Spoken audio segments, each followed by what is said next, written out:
Oui, la famille, ça c'est la deuxième vidéo de mon histoire en Fédération de Russie.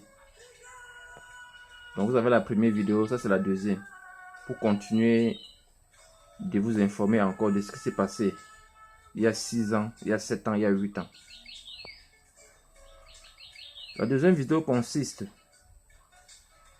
une ville que je vous ai donc parlé, Lazarevskaya. Bon, l'histoire est la suivante. Il y a un monsieur qui est arrivé à Lazarevskaya et puis tout le monde l'a repoussé. Je dis bien, tout le monde avait repoussé ce monsieur. Que non, il est comme un féman, il a l'air bizarre. Le monsieur, on l'a abandonné au parc. Personne n'a accepté lui tendre la main de venir loger ou de l'aider à trouver un logement. Personne. Les gens m'ont appelé. Oh, navigateur, il y a un monsieur qui est arrivé ici là. Vraiment, il a l'air bizarre. Personne ne veut l'accepter. Comme toi, tu acceptes tout le monde. Comme toi, tu veux aider tout le monde. Il fallait le rencontrer. Parce qu'avec toi, quand tu vois n'importe qui, tu lui fais confiance. Quand tu vois n'importe qui, tu l'acceptes. Va voir le monsieur là, tu causes avec lui. On l'a abandonné au parc. Il dit, mais c'est quel monsieur ça? C'est un monsieur de quarantaine d'années. Il était abandonné au parc de Lazarevskaya. J'ai appelé l'un de nos frères. Il dit que frère, accompagne-moi, on peut voir le monsieur, comme on dit qu'on l'a abandonné, pour voir ce qu'on peut faire pour lui. Nous sommes arrivés, on a vu le monsieur. Le monsieur s'est présenté, voilà. Tout le monde m'a repoussé, tout le monde dit que je suis un féman, je ne suis pas féman, moi je ne connais pas moi les mauvaises choses. Je suis aussi venu me chercher comme tout le monde, voilà. Personne ne veut me prendre, je ne sais pas ce que j'ai fait. J'ai dit au monsieur, non, calme-toi. Tu sais, les gens ont été déjà trop victimes ici qui se méfient de tout le monde. Si on m'a appelé, c'est parce qu'on connaît que j'ai toujours écouté les gens. Je me mets toujours à la place de la personne qui souffre pour bien comprendre la chose. Comment est-ce que je peux l'aider? Le frère que j'étais avec lui m'a dit vraiment, il faut qu'on l'emmène à la maison. On a demandé au monsieur, est-ce que tu as de l'argent pour payer la place? Le monsieur dit que je n'ai même pas 5 francs sur moi, je n'ai rien. Je viens d'arriver, je n'ai rien. J'ai dit au frère que, ok, allons-y, on va cotiser l'argent, on va payer son logement. Et quand il doit commencer à travailler, il doit rembourser. Le monsieur a dit sans problème. On a pris le monsieur, on l'a amené à la maison. Il dit que presque tous les Africains de la ville ont crié sur ma tête. C'est un truc qui arrive aux Africains dans cette ville. C'est toi qui es responsable. Tu prends un monsieur, tu ne le connais pas, et puis tu veux l'aider, tu l'amènes là où les gens vivent. En tout cas, tu vas être responsable sur n'importe quoi. Si quelque chose arrivait, on ne m'a pas dit quoi. J'ai logé le monsieur. Le monsieur maintenant, dans des jours à venir, on sortait, on lui montrait, bon voilà, quand il y aura le travail, on va t'informer, voilà la ville, on lui montrait des choses. Le monsieur disait toujours, quand il fallait même peut-être manger, le monsieur dit, je n'ai pas 5 francs, je n'ai rien mes frères, je n'ai rien. Un jour, comme on dit, le mensonge n'a pas de longue jambe. Le monsieur sort maintenant, il est en train de travailler quelque part. C'était son premier jour de travail même. Il a maintenant uriné, il a fait ses besoins, dans un jardin public. Et la police passait. On l'a attrapé. On l'a amené au commissariat. Selon la loi russe, c'est interdit. Telle chose. Il a payé une pénalité. Il devait payer une pénalité de 5000 roubles. Il a payé 5000 roubles de pénalité. C'est en ce moment qu'on a su que le monsieur avait l'argent. Pourtant, au début, qu'est-ce qu'il nous avait dit? Il n'a même pas 5 francs, il n'a rien, voilà. Quand la police l'a attrapé, quand il avait fait ses besoins dans le jardin public, 5000 roubles est sorti. Vous voyez? Bon, je n'ai pas regardé ça, j'ai compris. Ça peut arriver, bon, j'ai compris. Je n'ai pas regardé tout ça. On a aidé le monsieur. C'est arrivé même que le monsieur a fait l'enfant avec une dame. C'est arrivé comme ça. On a tous soutenu le monsieur. Il y a eu des frères. Et tout ce que je vous dis toujours, des preuves.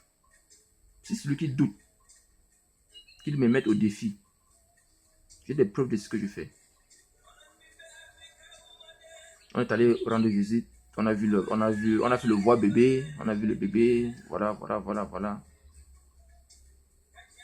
Bon, après, nous sommes rentrés. Après, quand on voulait rentrer, le monsieur a dit que non, lui, il va aller au pays. Il va aller au pays. Il va rentrer dans son pays d'origine, puisque il a des choses à faire là-bas. Il va encore revenir. Voilà, voilà, voilà. On dit que ok. Bon, maintenant, il a dit que bon, comme vous m'avez vraiment aidé ici, ceux qui ont des choses qu'ils veulent envoyer au pays, vraiment, ils vont me donner, je vais transmettre à leurs frères là-bas. On a dit oui, ok, bon. Bon, comme moi, je suis quelqu'un que j'ai toujours ma façon de réfléchir à moi-même. Il a dit ça aux frères. Tous les frères, les gens ont payé les ordinateurs, les appareils photo, les chaussures, des habits, plein de choses. Les gens ont payé pour lui donner. Quand il va arriver, il va remettre ça à leur famille, au pays. Quand j'ai dormi, je me suis réveillé le matin. J'ai appelé mes frères qui devaient envoyer les choses. J'ai dit que non, j'ai passé une mauvaise nuit. Je ne peux pas donner mes choses. Je ne peux pas. Les gars ont dit que non, pourquoi hein? Comment tu peux penser mal? Je dis que non, moi je ressens en moi que je ne veux pas donner mes choses. Si vous voulez donner, donnez pour vous. Et que non, comment tu peux penser mal de cette personne comme ça là? Ouais, comment tu peux penser comme ça? Non, c'est pas bien de penser ce genre de choses là. Il dit que non, ça c'est de vous à moi. Donc je vous le dis. Si vous voulez donner vos choses, de donner, je ne vous empêche pas. Mais moi, il ne veut pas donner.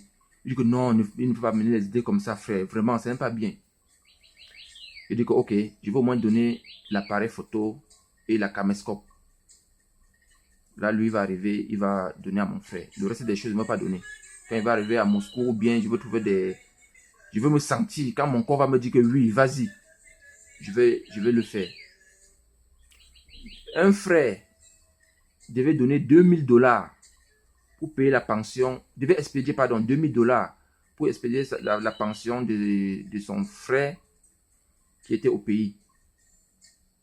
Le gars dit que non, donne-moi les 2000 $ au lieu de payer les frais d'envoi. Ça va encore réduire l'argent. Tu me donnes l'argent quand j'arrive au pays, je vais donner l'argent directement à ton frère. Ton frère m'appelle, on se voit en remettant d'autres choses, je vais lui remettre l'argent. J'ai dit au frère que j'ai mal dormi. Je préfère que cet argent-là, tu peux expédier, tu payes les frais. Et autre chose, les ordinateurs, les appareils photo et consoles, là, tu lui donnes. 2000 $ là, expédie à ton frère va retirer. C'est mieux.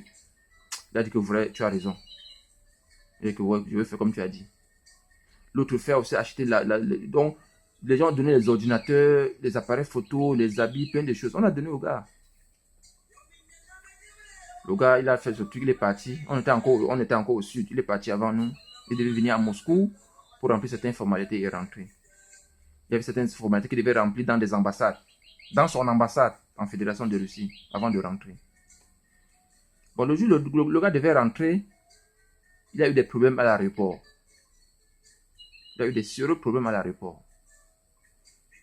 Où il y a eu des diplomates qui devaient perdre leur poste à cause de ces messieurs. Vous m'écoutez très bien. Donc, sans leur titre, sans leur titre diplomatique, ils devaient, donc, si c'était peut-être des personnes simples, ils devaient perdre leur poste. Et ce titre-là, qui les a protégés. Il dit, ils sont là, ils sont témoins. Et tous ces gens que je suis en train de parler sans prononcer leur nom vont se retrouver. Ils savent de quoi je parle. Et ceux qui vont douter là peuvent venir, je leur montre les preuves. Le gars a eu des problèmes, il a cité le nom des diplomates, ça a créé un conflit total. Mais ça a secoué Moscou. C'était très fort. C'était très fort. Le gars s'est retrouvé en prison. On a envoyé le gars en prison. Sa femme m'a appelé. Elle a commencé à pleurer. Elle a commencé à pleurer au téléphone. Il dit que qu'est-ce qui ne va pas? Il dit que mon mari était en train d'aller au pays, comme il vous avait expliqué. Mais il a eu des problèmes à l'aéroport où on l'a envoyé en prison. Il dit que mais qu'est-ce qui s'est passé? Il dit qu'elle ne connaît pas. Il dit que ok. Quand je vais arriver à Moscou, je vais savoir ce qui s'est passé. Quand je suis arrivé à Moscou, j'ai pris les renseignements. On m'a dit. J'ai compris la chose. Il était en prison. Et maintenant, il fallait aller en prison, lui donner à manger, le regarder, tout et consort. Je quittais dans mon quartier où j'habitais pour aller à la prison où il était. C'est vers le nord de la Russie, vers Mendeveskaya. Ceux qui sont en Fédération de Russie connaissent où se trouve cette prison. Et quand je suis arrivé là-bas en prison, ce n'est pas comme chez nous, où tout le monde peut donner à manger à un prisonnier, à un détenu. Il faut remplir des formalités. Dans cette période, il fallait avoir un passeport russe et faire une décharge avant de donner quoi que ce soit à un détenu. Je n'avais pas cette capacité-là. Ma copine, qui est aujourd'hui mon épouse, je lui ai demandé s'il te plaît, il faut le faire. Elle m'a dit, est-ce que tu sais que ce que tu donnes, s'il arrive qu'il y a quelque chose la personne a des problèmes digestifs ou la personne a des problèmes de santé, c'est toi qui vas répondre devant les tribunaux. Voilà ce que la loi prévoit. C'est pour cette raison, on va prendre ton passeport, on doit photocopier et tu dois écrire que je sous-signe monsieur ou madame tel, d'avoir donné à tel détenu telle chose. La date, tu signes avant qu'on prenne ce que tu vas lui donner. Est-ce que tu sais ça? Je dis que s'il te plaît, fais-le pour moi. S'il te plaît, fais-le pour moi. Lui n'a personne ici, en dehors de moi là. C'est comment? Regarde même dans son truc, là-bas à l'aéroport, il a indexé les diplomates. Les diplomates aujourd'hui sont dans les problèmes à cause de lui. Voilà. Ma femme m'a dit que ok, je crois en toi. Je vais prendre le risque. J'ai donc appelé sa femme que bon, tel jour on va se prendre. J'ai déjà pris les renseignements, on m'a indiqué où se trouve la prison. Trouve-moi tel jour, on va aller lui donner à manger. Et puis, il ne faut rien acheter sans avoir des reçus. Parce que tout ce que tu vas acheter, si demain il y a un problème, ce reçu-là va justifier où tu avais payé, soit du pain, soit du thé et bien d'autres choses. Donc, voilà comment la femme elle a payé des choses. Elle est venue avec. J'ai aussi acheté des choses, tout ça là. Nous sommes allés en prison. On a rempli les formalités avec des reçus. Qu'on a payé telle chose dans tel endroit, telle chose dans tel endroit. On a photocopié tout. On a déposé et puis on a envoyé. On lui a donné. Et puis, comme en Fédération des Russes, les prisonniers ont droit chaque jour à appeler une personne pour causer avec eux. Donc, lui, il m'appelait.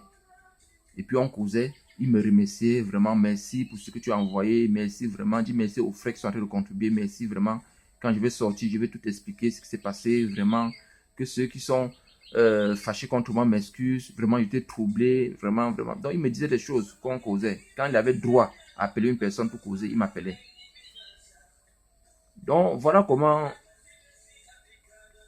quand on donnait les choses, en cette période, un détenu, avait droit à 30 kilos de nourriture par mois qui viennent de l'extérieur. En prison, ils ont de la nourriture, ils peuvent préparer, manger, ils ont des lits, ils ont des chambres. C'est bien. Parce qu'il m'expliquait que c'est bien organisé, donc que c'était très propre. Donc, lui me disait que non, si tu le vois même, tu ne peux pas savoir qu'il est en prison. Il était bien. Il m'expliquait les choses, il m'expliquait beaucoup de trucs qui s'est passé là-bas. Donc tout ce qui s'est passé, il m'expliquait. Parce qu'elle venait là-bas, on me connaissait déjà que bon, voilà, pas ma femme qui remplissait les trucs. On m'avait déjà connu là-bas, quoi. C'est là où j'ai su que, en Fédération de Russie, à l'époque, un prisonnier avait droit à 30 kilos de nourriture par mois. Donc, au bout de 10 jours, j'avais déjà dépassé les 30 kilos. Quand je suis revenu pour donner, on dit que non, tu as déjà dépassé le nombre de kilos qu'il fallait donner. Tu vas attendre l'autre mois. Je dis que mais comment? On dit que non, tu vas attendre. Voilà ce que la loi prévoit. J'étais obligé de rentrer avec tout ce que j'avais acheté. Ce que je pouvais conserver pour attendre encore un mois. Je pouvais conserver. Ce que je ne pouvais pas lui donner à sa femme ou bien je distribuais à d'autres personnes. Je dis j'allais toujours avec sa femme, avec la femme de ces messieurs. Voilà. Donc voilà comment ça s'est passé. Et tout le temps, on allait, chaque moment, chaque mois. Il était là pendant 2 ans. Pendant tous ces 2 ans, je le soutenais. Tout le temps qu'il avait l'occasion d'appeler, il m'appelait. C'est comme ça, il disait que vraiment, on te dit merci. Les détenus ici te disent merci vraiment pour tout ce que tu envoies. Il y a tel qui dit que vraiment, avant de payer, si prochainement tu veux payer là, il faut payer telle chose vraiment pour lui. Il y a un frère qui a besoin de ça là. L'autre a besoin de ceci là. C'est comme ça. J'ai acheté les choses, je mettais dans ma voiture. Il prenait sa femme. On partait. On remplissait les formalités. On envoie la nourriture à ce frère. Et quand ce frère est sorti de la prison, il m'avait appelé que oui, on va me laisser tel jour. Et puis on va se voir. Quand il est sorti, Il ne m'a plus appelé. Jusqu'aujourd'hui. J'ai seulement appris qu'il était déjà dans son pays d'origine. Et il m'avait écrit un jour, soit disant que quand je suis sorti, on n'avait pas remis les choses, on m'avait pas remis les choses que les frères m'avaient donné de remettre à leurs frères dans leur pays. Donc les ordinateurs, tout ça là, on a pris. Voilà comment on continue à salir le nom de la Russie. En Fédération de Russie, si on vous attrape, vous avez de l'argent sur vous, vous avez les ordinateurs, quoi que ce soit, et que vous allez, et qu'il arrive que vous allez faire la prison, quand vous allez finir votre peine, on va vous remettre tout ce qu'on avait pris. Je dis bien, on remet tout. Vous comprenez? On remet tout. Donc voilà comment il dit qu'il y a des gens qui sabotent, qui salissent le nom de la Russie pour rien. Ils ne connaissent pas les lois. Ils ne connaissent rien. Ils sont là seulement à parler. Il a commencé à dire qu'on m'a rien remis, les ordinateurs, tout ça là, les gars ont tué ça, les gars ont pris ça. C'est de quelques vêtements que j'ai eus. On a pris les renseignements. Le gars avait tout pris, les choses qu'il avait. Vous comprenez? Donc voilà l'histoire de ce frère. J'ai comme ça là 500, 1 million. Je peux vous citer chaque jour. Mais je ne suis pas là pour ça. J'ai juste pris ces deux exemples pour celle qui est décédée à Napa et ce monsieur pour dire à ceux-là qui sont en train de vouloir salir l'image de la chefferie africaine, qui sont en train de me traiter de tout, pour vous dire que voilà des histoires que vous pouvez vérifier. Et toutes ces personnes que je parle, il y a des gens qui sont à Saint-Pétersbourg, il y a des gens qui sont à Moscou, il y a des ambassades qui peuvent vous témoigner. Est-ce que l'histoire que ce monsieur est en train de dire est vraie? Vous pouvez vérifier. Vous pouvez même aller dans des prisons, vérifier. Est-ce que ce monsieur était détenu ici pendant telle période? Vous pouvez aller dans l'aéroport où on avait trouvé des trucs qui n'étaient pas dans les normes, dans la loi russe, et qu'il a subi cette prison. Vérifier. Donc ceux-là qui sont en train d'écrire à ma personne pour dire au monde entier qu'ils sont en train de faire la comédie, ils sont en train de faire le cinéma, ce n'est pas vrai. Voilà au moins deux histoires que vous allez prendre le temps de vérifier. Allez donner la nourriture à un prisonnier en Fédération de Russie. Allez rendre visite. Donc il faut vérifier. Je vous ai dit que nous ne sommes pas là pour se faire plaire, nous ne sommes pas là pour se faire voir. Si le gouvernement russe a pris l'initiative de soutenir la chefferie africaine en Fédération de Russie, ce n'est pas que ils ont douté de la personne. Vous comprenez? Pourquoi les Africains sont méchants comme ça? Pourquoi vous êtes méchants comme ça? Ce que je dis là, est-ce que j'ai mal fait? De vous informer que aujourd'hui en Fédération de Russie, vous avez des possibilités de réussir. Voilà ce que les Russes vous donnent. Voilà ce qu'ils vous donnent. Voilà ce qu'ils vous donnent. Ça c'est mauvais. Pourquoi toujours quand un Africain se lève pour pouvoir aider leurs frères, d'autres Africains passent par derrière et montent des gens pour salir l'image? Pourquoi vous faites ça? Pourquoi vous me salissez? Pourquoi? J'ai trop eu de coups dans ce pays. J'ai eu trop de coups bas. Trop de coups bas. Trop de coups bas. Il y a des gens qui se posent la question à savoir même, avec tant de coups que tu as eu dans ce pays, pourquoi tu continues toujours à vouloir aider les Africains? Pourquoi tu le fais? Pourquoi? Je dis que je partais en prison, regardez ce monsieur, sa femme n'avait jamais dit que, je lui avais demandé à sa femme que mets le carburant dans ma voiture. Vous comprenez? J'avais jamais dit à sa femme que paye mon temps. Jamais. Mais aujourd'hui, les gens se lèvent. A dit c'est un plaisantin, il est en train de faire la comédie. Ce qu'il dit là, il est en train de mentir les gens. La Russie, c'est un faux pays. La Russie n'a rien en Russie. Ne venez pas en Russie. Voilà. Tous ces gens qui sont en train de vous envoyer ce genre de messages là, c'est pour vous décourager de ne pas profiter du bonheur que la Russie a mis à la portée des étrangers dans ce pays. Pourquoi ce n'est que les Africains qui souffrent dans ce pays? Vous avez problème de logement, problème de travail, problème d'intégration, problème de tout. Ce n'est que les Africains. Pourquoi? Posez-vous la question. L'initiative que je suis en train de mettre sur pied, ce n'est pas à saluer.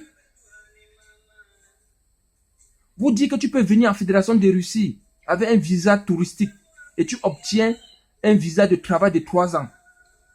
Vous dites qu'étant étudiant, tu peux travailler. Étant étudiant, tu peux demander la résidence russe. Étant étudiant, tu peux gagner de l'argent sans travailler.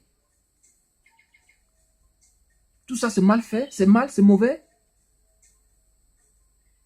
Je vais dans des aéroports prendre des personnes, ils arrivent ici que l'université n'est pas payée. Et qu'on les a dit dans leur pays d'origine, qu'on a payé l'université, on a tout géré. Ils arrivent ici, constatent que ce n'est pas vrai. Les parents ont vendu les maisons. Les parents ont vendu les plantations pour t'envoyer. Tu arrives sur le terrain, ce n'est pas vrai. On est en train de dénoncer ce genre de choses pour vous dire qu'il ne faut plus que ça continue dans ce sens-là. Qu'une personne, avant de venir en fédération de Russie, puisse connaître les réalités. Non, ce n'est pas bon. Pourquoi tu parles? Pourquoi tu parles? On va me salir, on va me traiter de tout. Pourquoi les Africains sont mauvais? Pourquoi vous êtes mauvais comme ça? Pourquoi vous êtes mauvais comme ça? Parce que les Russes ont mis leur confiance en moi, c'est ça qui vous gêne? Parce que les Russes ont dit, le gouvernement russe a dit que oui, on te soutient, c'est ça qui vous gêne? Je ne comprends pas. C'est les Russes qui vont dire à vos sociétés, c'est les Russes qui vont dire à Bocom, à Tradex, à MTN, à EcoBank de venir s'implanter en Russie. Je vais faire une vidéo où je suis en train d'interpeller tous les opérateurs économiques africains de venir vous implanter en Fédération de Russie. Si d'autres nations le font, vous avez aussi le droit de le faire. Vous avez ce droit-là. Et nous allons vous aider pour ça. Nous maîtrisons les lois russes. Nous maîtrisons quels sont les documents qu'il faut, quels sont les partenariats. Comment on peut organiser. La chefferie africaine maîtrise tout ce domaine-là.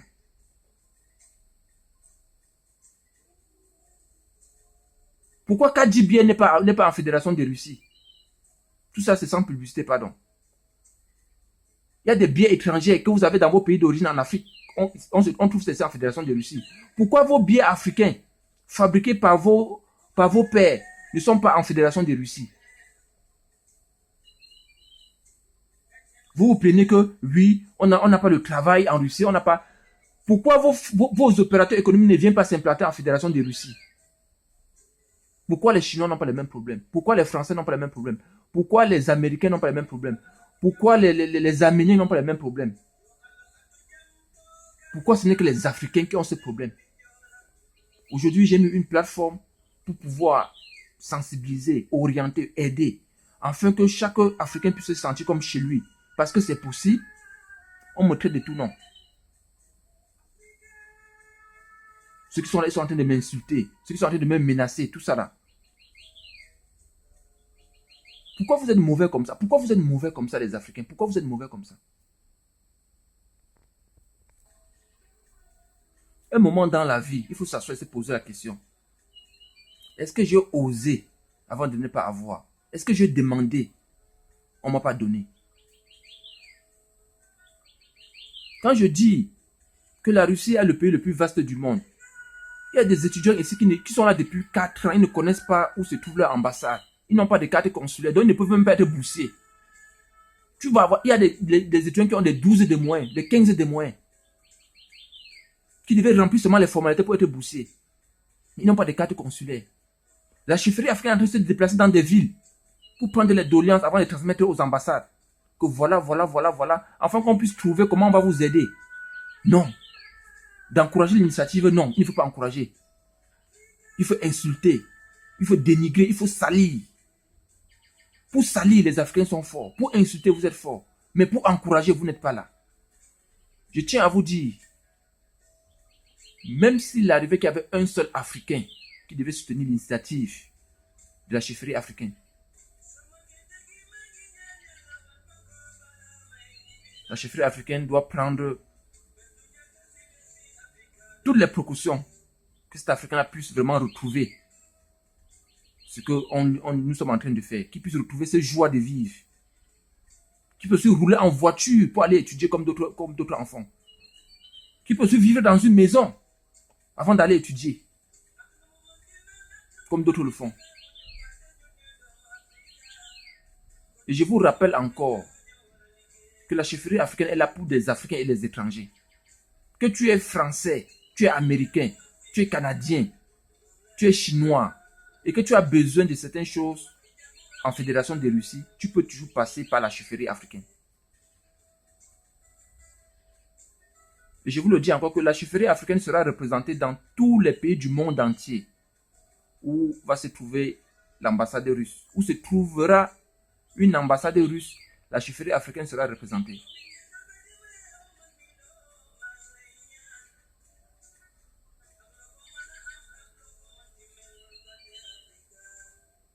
Ce que je fais là, ce n'est pas saluable?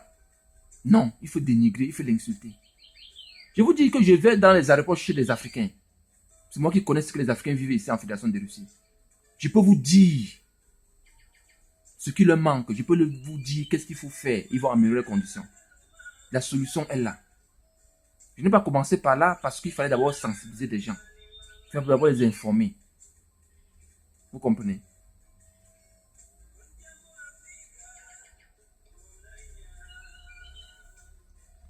Vous voyez qu'il y a plein de choses. Il y a plein de choses. Il y a plein de choses. Je vais citer le cas que j'ai aidé les Africains, les étrangers en Fédération de Russie. C'est au moins 1 million de personnes. Je dis 1 million. Si ces personnes, ils peuvent aller dans les vidéos, ils vont mettre ça en commentaire. Je suis telle personne comme ça, ce qui dit pour tel domaine, pour tel domaine, pour tel domaine. Ils vont faire ça en commentaire. Je te contrôlais dans une société de la place où c'est moi qui recrutais les Africains pour travailler. Je n'avais jamais pris 5 francs d'un Africain pour dire peut-être on n'a pas payé votre argent ou bien. Je les appelais. Je les attendais dans le métro. Quand ils venaient, je leur donnais leur argent. Ils sont là. Ils sont là. Et quand je recrutais les Africains, je ne savais pas tu es Nigérien, tu es Ivoirien, tu es Camerounais. Non. Tout le monde est venu se chercher. Vous comprenez? Le miel qui est sucré dans ta bouche, il faut savoir que ton frère en a aussi besoin de ce sucre-là. Ce n'est pas que le miel va être sucré dans ta bouche, dans la bouche de ton frère, ça va être amer. Apprenez un jour à vous aider, à vous soutenir. Vraiment, merci encore pour ceux-là qui me soutiennent et qui comprennent vraiment l'initiative de la chefferie africaine en Fédération de Russie. Merci pour vos soutiens encore. Merci pour vos messages d'encouragement. Merci. Merci beaucoup. Pour vous, je vais continuer à vous donner des privilèges, des facilités, que d'autres en profitent et que les Africains n'ont pas. Je veux continuer. Je vous ai dit, le gouvernement russe, la Fédération des Russies soutient l'initiative de la chefferie africaine sur son sol. Allez vérifier. Un pays comme la Grande Russie, avec son président, Vladimir Vladimirovich Poutine, doit mettre sa confiance à une personne qu'on n'a pas préalablement étudié cette personne, mener des enquêtes sur cette personne. Et si vous voyez ça que c'est normal, en Russie, vous rêvez ou bien vous faites quoi même?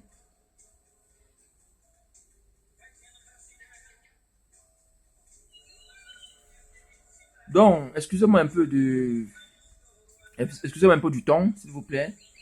C'est que il y a beaucoup de choses que les Africains sont en train de perdre. J'ai publié dans le groupe WhatsApp que je vous ai dit que ceux qui avaient participé à la Coupe de la Confédération en Fédération de Russie, quand tu payais le ticket de stade pour aller voir un match, tu avais droit au transport public gratuit. Et pour la Coupe du Monde, tous ceux qui viendront comme sporteurs n'auront pas droit au visa.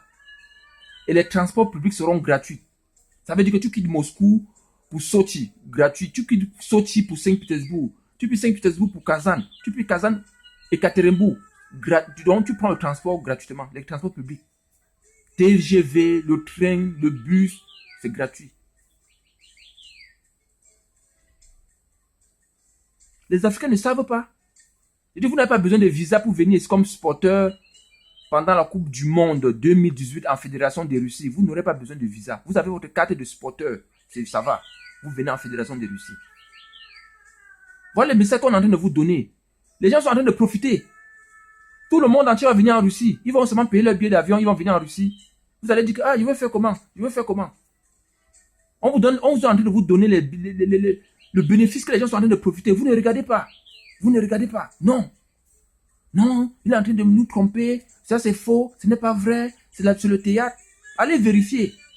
Allez vérifier les informations que la chefferie africaine est en train de vous donner. Si c'est vrai, Allez vérifier. Allez dans vos ambassades, dans vos pays d'origine, demander. Est-ce que la chefferie africaine, la Fédération de Russie, apporte son soutien? Est-ce que ce qu'il dit est vrai? Est-ce que pendant la Coupe du Monde, nous allons aller en Fédération de Russie sans visa? Est-ce qu'avec nos cartes de supporters, on va aller en Fédération de Russie? Et on aura droit au transport public gratuit. Est-ce que c'est vrai ce qu'il dit? Est-ce que c'est vrai ce qu'il dit? En Fédération de Russie, tu peux étudier et travailler. Tu peux étudier et avoir la résidence russe. Tu peux venir avec un visa touristique et puis tu obtiens le visa de travail de 3 ans. Est-ce que c'est possible ce qu'il dit? Est-ce que c'est possible que les sociétés africaines peuvent s'implanter en Fédération de Russie?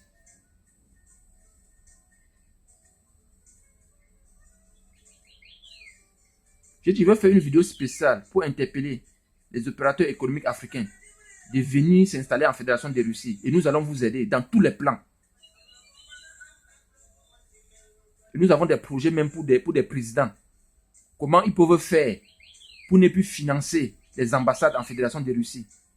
Et les ambassades en Fédération de Russie pourront trouver des moyens pour se financer elles-mêmes et même aider même encore le pays. C'est possible. D'autres en font. Pourquoi pas vous? La Russie a donné tellement de facilités aux gens que vous ne pouvez pas imaginer. J'ai dit que d'autres en profitent. Et quand je regarde tout ça, que les Africains n'en profitent pas, ça me fait mal. Ça me fait mal.